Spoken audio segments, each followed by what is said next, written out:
Good afternoon, everyone. I hope you're having a wonderful day today. I was just sitting around and thinking about my favorite color today and how lately I've been reminded of how much I love it. The number one thing that reminds me of has been reminding me of my favorite color. I have these cardinal birds that live in the area, and so I see them around, perched around every now and then. Um, So they're beautiful. And I'm like, every time I'm like, oh my gosh. And there's other birds around too, like sparrows and things. But when I see those red cardinals, I'm like, they're so gorgeous. Uh, so yeah. And it's a couple too. Because I see the brown one and then I see the red one. So it's pretty cool. But anyway, so the neighbor's dog. Can you please stop? Anyway, um, I have the door open because I like the lighting. But anyway, so yeah, and also I was thinking about instances where I felt like, how am I still alive kind of thing.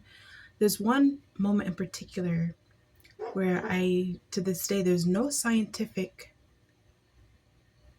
rhyme or reason to explain how we didn't crash. I remember I believe it was Christmas morning, because I remember thinking I want Christmas to just be me and the girls. I was actually going to visit my ex-husband with my girls on Christmas Day, where he stays, where he's incarcerated. And I drove my aunt's car. Um, yeah, I drove my aunt's car there, and there was like a turnaround, or like it gets real tricky, like around, like going off the highway onto the street, like the street really close to where the prison was. Um, And so that's what I was having trouble with. And I always did at first. I mean, at this point, I haven't gone in a while, but at this point, like, it would be fine. Like, I would remember. But that was like second or third time or something like that I had visited him in Michigan. So I was still getting used to it, right? So I made the wrong turn. Like I said, I had my girls in the car as well. So I made a wrong turn. And I actually, instead of turning onto the street, like getting off the highway, I made a turn onto the highway, like the wrong way though. And at that same instant, like less than a second, I feel their car was coming at the same time off the highway. They were going in the wrong, they were going in the right direction. I was going in the wrong direction. And there's no scientific rhyme or reason why we didn't actually crash, but we didn't. It's like we passed each other, but it doesn't make sense. There was no space to, like, it's not like I swerved around. It was nothing like that. It's like we passed through each other. So I didn't even have like that much time to let it settle, but that whole day felt serene. It felt supernatural, honestly. I did tell Edwin, I forget, I try not to say the names. Anyway, I did tell my ex-husband about it. Um, I don't remember if I told my family about it, but it was amazing. It was a miracle. It literally was a miracle. Like I said, there's no scientific rhyme or reason to how we did not crash and make impact. It's like we passed right through each other. It's amazing. It's a miracle. And I don't take it for granted. That's what I talk about, being grateful. I'm not just saying that. So I am a grateful person. And it helps me to understand just how important God values me. And who am I? Like, I've never been a person to think highly of myself. I'm not that kind of person, honestly. And there's been times when I have been suicidal.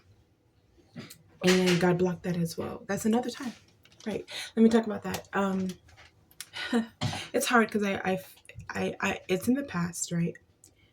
But anytime you talk about suicide, I was pregnant for a significant amount of my adult life, right? And this one incident in particular when I was feeling suicidal.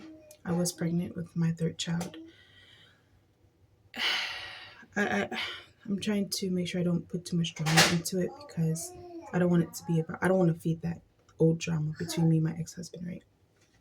But the long story short, my abandonment wounds were triggered. Okay, not only that, it was pretty chaotic in the household at that point because there was a lot of tension built up. Understandably so. My ex-husband was very stressed because of his court case, right? Yeah. So there's a noticeable difference. Higher chaos, higher tension in the household. And I was in survival mode at that time. So for the most part, I tried to keep the peace, which means I ignored my needs in a lot of ways in terms of our relationship. But every now and then it would explode. Like I would like how it builds something builds up and then boom explodes. That was me, right? Emotional bomb. Which is not it's not funny, but like it's in the past. So I've healed from it, right? But this one in particular time, it was always like a cycle. I promise. It's so weird. Like literally, the definition of insanity is doing the same thing over and over again and expecting different. Um, and I'm so glad I'm not in that cycle. Like I'm so glad. But anyway, as it had happened several times, many times before, he was going out with his friends, and that always made me nervous because I guess my intuition was telling me he was cheating on me, right? And pretending as though he's single when he's out there. He kept me in the house a lot. Like, I would go out maybe like once every 3 months, something like that. And I don't mean like, I would go to like rent, like, normal household things like going to the grocery store and stuff like that. Even restaurants and stuff. But when it comes to like not just being a mom and going out, hanging out with friends and things like that, it was not that often. But yeah, and a lot of times things would come up. Like one time he got sick when I was supposed to go hang out with my friends and stuff. And he was really sick, actually. So I had to stay and take care of him, of course, But anyway, that's not the main focus. The focus was, so he was going out with his friends, and that always triggered me because of the distrust, which there was reason for, and abandonment wounds. And I just felt like with all his tension, he was using it as he was in a mode of where he wanted to escape, right? And that's hard to deal with. You don't make the wisest choice. None of us do, right? And I definitely didn't that day. So back to that. It was getting late, but what really triggered the roller coaster of emotions was his friend. I always would check out his social media when he goes out, right? And his friend had posted a video on Instagram story, and in the story, makes my stomach sick a little bit thinking about it. But anyway, in the story, I saw him dancing with a girl. Mommy. On his shirt, I still remember it said Black Excellence. And it was a quick video, but I saw it clear as day, And I tried to talk to him. He gave me the same thing. He hangs up on me and that kind of thing. It just builds up that tension, builds up that anger, builds up that depression. It was even more, I would say, more sadness than anger this time, Yeah, and so I was distraught. I told him, please come home. It was getting, like, with each passing hour. I think around 2 something a.m. He had told me he's on his way. The girls were asleep, obviously. I put them to sleep. I waited, I believe, to like around 3. Nothing. He was not home.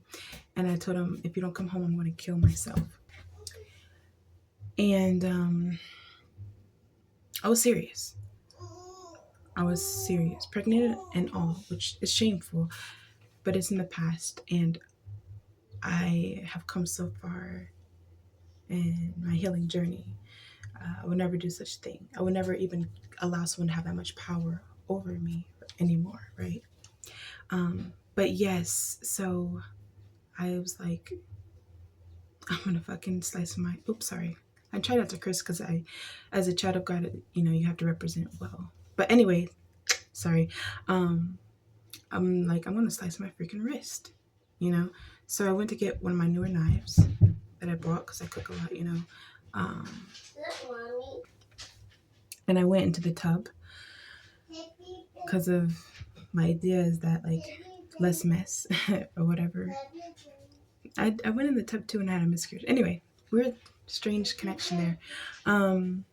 So I grabbed the knife and I went upstairs to the bathroom and got in the tub and attempted to slice my wrist. And I really tried.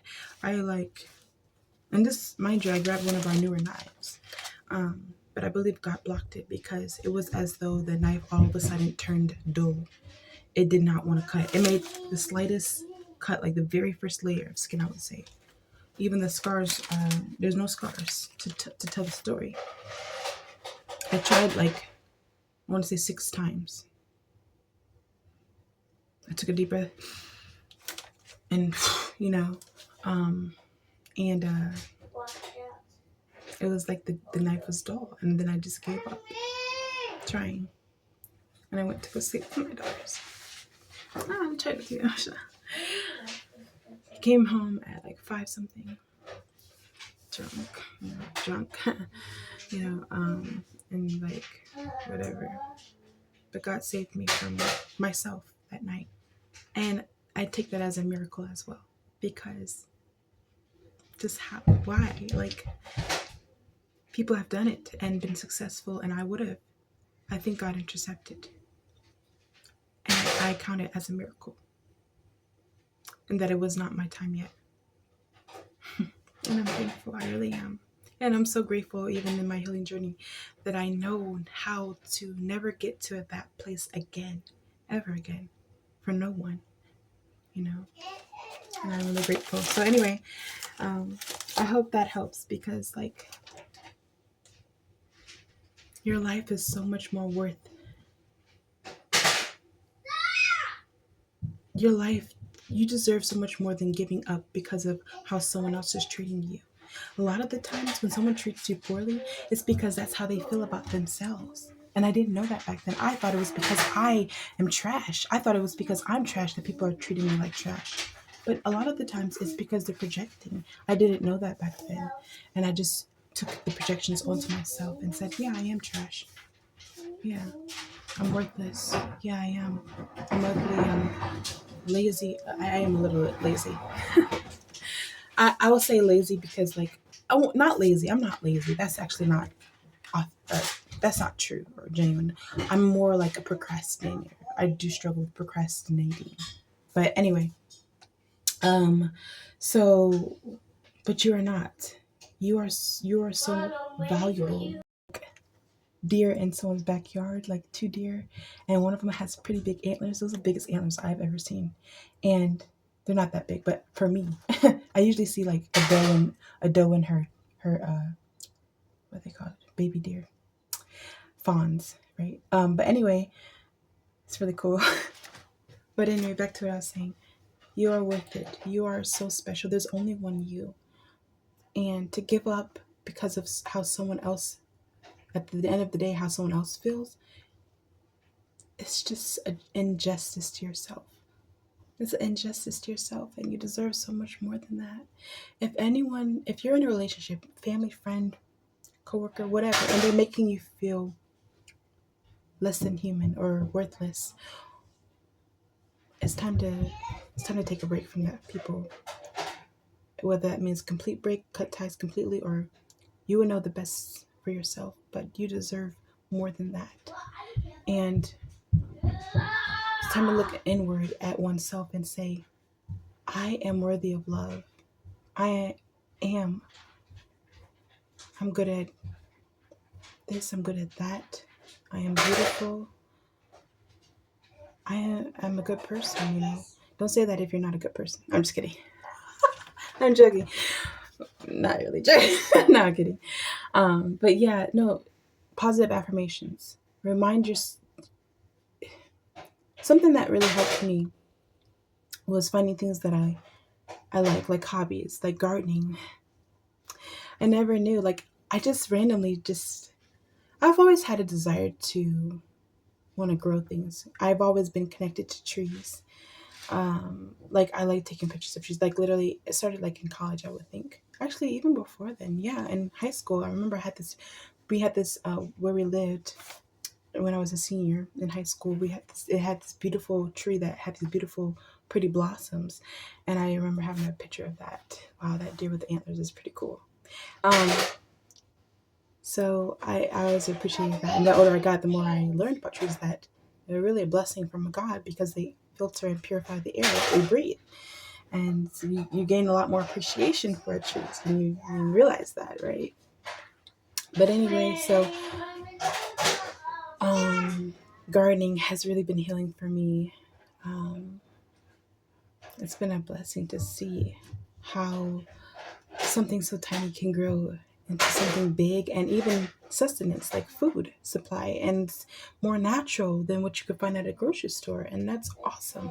And United States is getting away from natural, and that's kind of scary. And also one thing I'm very very very very passionate about, I've been on food stamps. I'm not on them now, um, but I do go to like food pantries and things like that, and it's been a blessing for me. I can't wait to give back one day, honestly. um, my pride has been shot a long time ago, so I'm going to just live in my authenticity no matter what. And I feel like if people were able to get more into gardening, they would be able to provide a lot more food for themselves and not have to rely on the government as much.